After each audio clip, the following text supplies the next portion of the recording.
New Year's Day, 2023. While the world celebrated fresh beginnings, a mother of three vanished without a trace from her Massachusetts home. Within days, investigators would uncover a trail of blood, a basement knife, and the most disturbing Google searches you could imagine. This is the story of Ana Walshe, a woman caught between two lives, and a husband who would stop at nothing to keep his secrets buried. Ana Walshe was born in Belgrade, Serbia in 1983. She grew up in a world far different from the one she would eventually call home. Bright, ambitious, and fluent in French, Ana attended the prestigious 5th Belgrade Gymnasium before earning her degree in French language and literature from the University of Belgrade. But Serbia felt too small for her dreams. In 2005, at just 22 years old, Ana packed her life into suitcases and emigrated to the United States, chasing the promise of something bigger. She started from the bottom, working her way through the hospitality industry. Hotels became her training ground. The Inn at Little Washington, the luxurious Wheatley Hotel in Lenox, Massachusetts. Ana moved with purpose, learning the business from the inside out. It was at the Wheatley where she met Ana Walshe, a man who seemed charming, successful, and stable. They married in 2016, and Ana took his last name, becoming Ana Walshe. Together, they built what looked like the American dream. 3 sons followed, ages 2, 4, and 6 by January 2023. On the surface, they were the picture-perfect family, but beneath that polished exterior, cracks were already forming. In 2021, Brian pleaded guilty to federal fraud charges. He had been selling counterfeit Andy Warhol paintings online, scamming buyers out of hundreds of thousands of dollars. The art world scandal landed him under house arrest, awaiting sentencing. His life was on pause, his freedom conditional, his future uncertain. Meanwhile, Ana's career soared. By February 2022, she had climbed to regional general manager at Tishman Speyer, one of the most prestigious real estate firms in the country. The job required her to split time between 2 worlds, her family home in Cohasset, Massachusetts, and a sleek townhouse in Washington, D.C., where she worked. It was exhausting. It was lonely, but it was hers. Ana became a woman living 2 lives. In Cohasset, she was a mother, tied to a husband under criminal investigation. In Washington, she was a rising executive, independent and ambitious. Friends noticed the strain. Her marriage, once stable, had become tense. Brian was stuck at home, his ankle monitor keeping him tethered to their Massachusetts residence. Ana was building a new life 300 miles away, and as the months passed, those 2 lives began pulling her in opposite directions. By the end of 2022, Ana was making plans to move her children to Washington, plans to finally live on her own terms, but she would never get the chance. New Year's Eve, 2022. The Walshe family shared dinner with a close friend at their Cohasset home. The evening seemed ordinary, conversation, laughter, the quiet anticipation of a new year. But as midnight approached, something shifted. In the first hours of January 1st, 2023, Ana made 3 phone calls, one to her mother, one to her sister, one to her maid of honor. None of them answered. It was 4 in the morning when she was last seen alive. Brian's story was simple. He told police that Ana left early that morning to catch a flight from Boston's Logan International Airport to Washington, D.C. A work emergency, he said. She had to move up a trip originally scheduled for January 3rd. He claimed she kissed the boys goodbye and walked out the door. He spent the rest of the day in Swampscott, visiting his mother. Routine, normal, nothing unusual. But Ana never boarded a plane. On January 4th, 3 days after she vanished, 2 missing person reports were filed. The first came from Tishman Speyer, her employer. Ana hadn't shown up for work. She wasn't answering calls. Colleagues were worried. The second report came from Brian himself. He told investigators the same story. She left for D.C., and he hadn't heard from her since. Cohasset police began digging. They checked flight records. No Ana Walshe on any manifest. They checked rideshare apps, taxi services, airport security footage. Nothing. She never made it to Logan. They pulled her financial records. Her credit cards hadn't been used since January 1st. Her debit card, untouched. Her phone, silent. It was as if Ana Walshe had simply evaporated. Then investigators started questioning Brian's timeline. He said he spent January 1st running errands in Swampscott, CV's, Whole Foods, visiting his mother. Police checked surveillance cameras. He wasn't there. No footage of Brian at CV's, no footage at Whole Foods. His alibi didn't hold up. But there was footage of him somewhere else, a Lowe's hardware store in Rockland, Massachusetts. The timestamp read the morning of January 1st. Brian spent $463. The receipt told a chilling story. Cleaning supplies, a hammer, wire snips, mops, tape, tarps. Why would a man whose wife just left for a business trip need industrial cleaning supplies? Police obtained a search warrant for the Walshe home. In the basement, they found it. Blood, not a lot, but enough. A knife, damaged and stained. The kind of evidence that turns a missing person case into something far darker. On January 8th, Brian Walshe was arrested and charged with misleading investigators. But everyone knew this was just the beginning. 10 days after Ana vanished, the case exploded. On January 18th, 2023, Brian Walshe was arrested again, this time on charges of murder and disinterring a body without authority. Prosecutors believed they had enough. They didn't need a body. They had something far more damning. Brian's own digital footprint. Investigators seized his devices, his phone, his computer, even his 6-year-old son's iPad. What they found was a step-by-step manual for murder.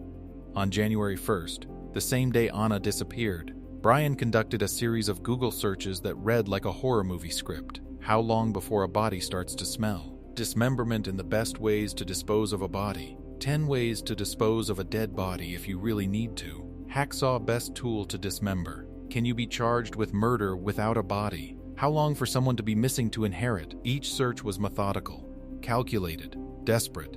This wasn't curiosity. This was a man frantically trying to cover his tracks in real time, and the timeline matched perfectly with Ana's disappearance. Prosecutors pieced together what they believed happened. Brian killed Ana in their Cohasset home. He dismembered her body. Then, over the following days, he disposed of her remains in dumpsters scattered across the area. Her body was never found. But the evidence of what Brian had done was everywhere. Blood and a damaged, blood-stained knife in the basement. The Lowe's receipt for cleaning supplies purchased hours after Ana was last seen. Surveillance footage showing Brian making multiple trips to dumpsters in the days following her disappearance. And those horrifying Google searches, time-stamped and undeniable. On March 30th, a grand jury indicted Brian Walshe on 3 charges: first-degree murder, misleading a police investigation, and improper conveyance of a human body.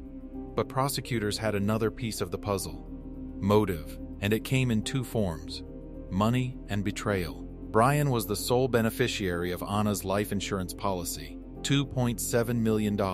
If Ana was declared dead, Brian would inherit everything. Investigators also discovered that Brian had been spending recklessly. Credit card charges for sports memorabilia, debts piling up, the federal fraud case hanging over his head. He was drowning financially, and Ana's death would solve all of it. Then, there was the affair. As investigators dug deeper, they uncovered Ana's secret life in Washington, D.C. Phone records revealed her most frequent contact, a man named William Fastow, a real estate broker she had been seeing for months. They had spent Thanksgiving together in Ireland, Christmas Eve in D.C. They were planning a future. Ana had confided in friends that her marriage was strained, that she wanted out, that she was ready to move her children to Washington and start fresh. She had even given Brian an ultimatum about resolving his fraud case. And on December 26th, just days before Ana disappeared, Brian's mother hired a private investigator to surveil Ana in Washington. Someone suspected, someone knew.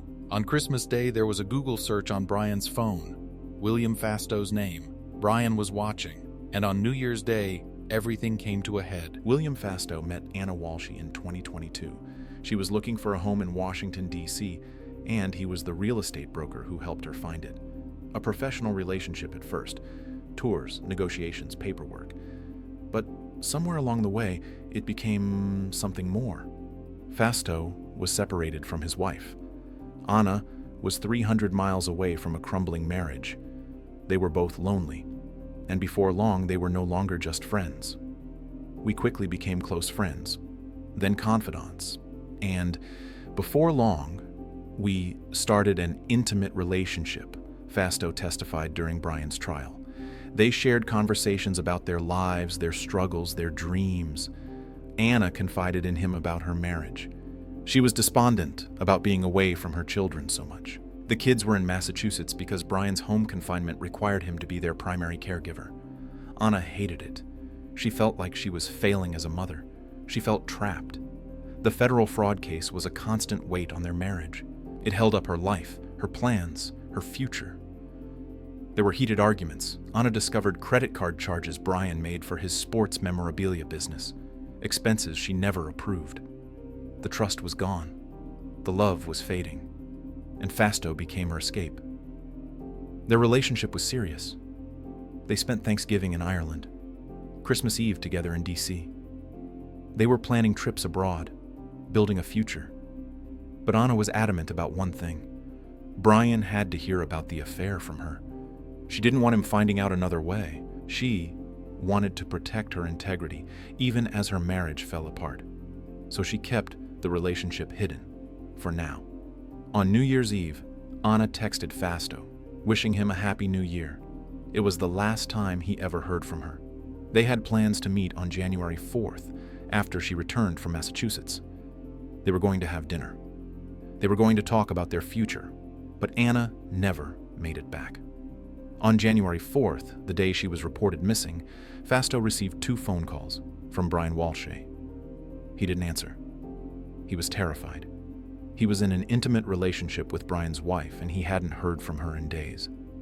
He feared Brian had found out and was calling to confront him. But the second call included a voicemail.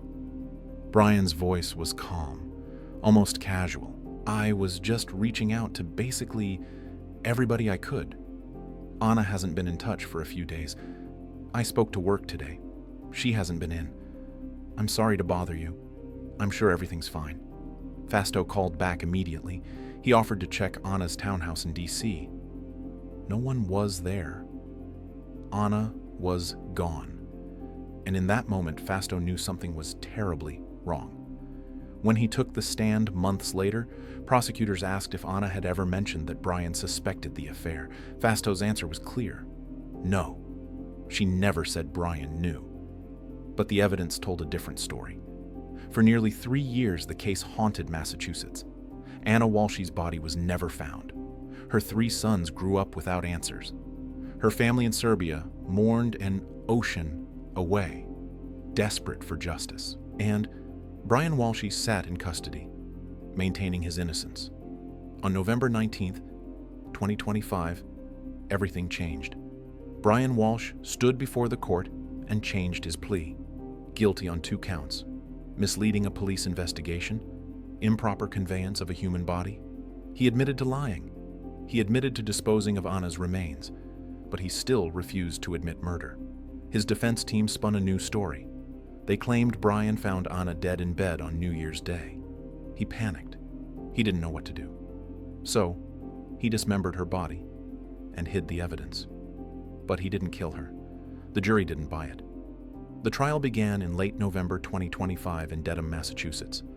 Prosecutors laid out a devastating timeline. They presented the Google searches, the Lowe's receipt, the blood in the basement, the surveillance footage of Brian dumping trash bags in multiple dumpsters. They called William Fasto to the stand, where he revealed the intimate details of his relationship with Ana, the affair, the plans, the last text message. And then they played the voicemail. Brian left Fasto on January 4th. The calm, almost friendly tone of a man pretending his wife was simply missing. Prosecutors argued that Brian's motive was clear. He was drowning in debt. He was facing sentencing for federal fraud. His wife was planning to leave him and take the children. She was having an affair, and she was worth $2.7 million dead. So on New Year's Day, he killed her. He dismembered her body with tools he had just purchased. He cleaned the scene with industrial supplies. And then, methodically, he disposed of her remains across multiple dumpsters, ensuring she would never be found. The defense fought back. They argued there was no direct evidence Brian killed Ana, no murder weapon, no eyewitnesses, no body. They claimed the prosecution's case was built on circumstantial evidence and Google searches. They painted Brian as a panicked man who made terrible decisions, not a cold-blooded murderer. But the jury saw through it. On December 15th, 2025, the verdict came down. Guilty, first-degree murder. The courtroom erupted. Ana's family wept. Brian showed no emotion. 3 days later, on December 18th, Brian Walshe was sentenced. Judge Diane Fournier did not mince words. "The seriousness of your acts cannot be overstated. Your acts in dismembering your wife's body and disposing of her remains in multiple area dumpsters can only be described as barbaric and incomprehensible.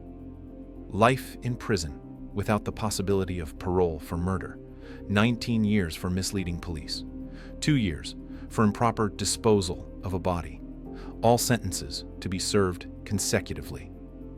Assistant District Attorney Gregory Connor addressed the court. Human dignity was completely offended by the defendant's actions, and how he treated his wife, how he disposed of her, and how he robbed her family and friends of the opportunity to bury her. Anna's sister, Alexandra Dmitrievich, spoke through tears. "Losing my sister in January 2023 has forever changed our lives and left us with an unbearable emptiness. I struggle with a grief that comes without warning, hoping every morning that this is all just a terrible dream." Brian Walshe will spend the rest of his life in prison, but Ana Walshe's body has never been recovered. Her 3 sons will grow up without a mother, without closure, without the chance to say goodbye. Her family in Serbia will never be able to lay her to rest. The grief is eternal, the emptiness unbearable. This case is a haunting reminder of how quickly the facade of a perfect life can shatter. From the outside, the Walshes seemed stable, a family navigating challenges but staying together. But behind closed doors, there was deception, financial ruin, infidelity, control. And when Brian realized he was losing that control, when Ana began building a life without him, he made a choice that destroyed not just her life, but the lives of everyone who loved her. The Google searches tell the story of a man who knew exactly what he was doing. Can you be charged with murder without a body? He researched it, he planned it, he executed it, and he almost got away with it. But the evidence was overwhelming. The blood, the knife, the receipts, the searches, the lies, and ultimately his own guilty plea to dismembering and disposing of the woman he once promised to love and protect. Ana Walshe was only 39 years old. She was a mother, a daughter, a sister, a friend, a rising executive who had fought her way from Belgrade to the top of the real estate world. She deserved better than a New Year's Day murder. She deserved better than being erased, piece by piece, and scattered across Massachusetts dumpsters. She deserved justice. And on December 15th, 2025, she finally got it. But justice doesn't bring her back. It doesn't undo the trauma her children will carry forever. It doesn't fill the void left in her sister's heart.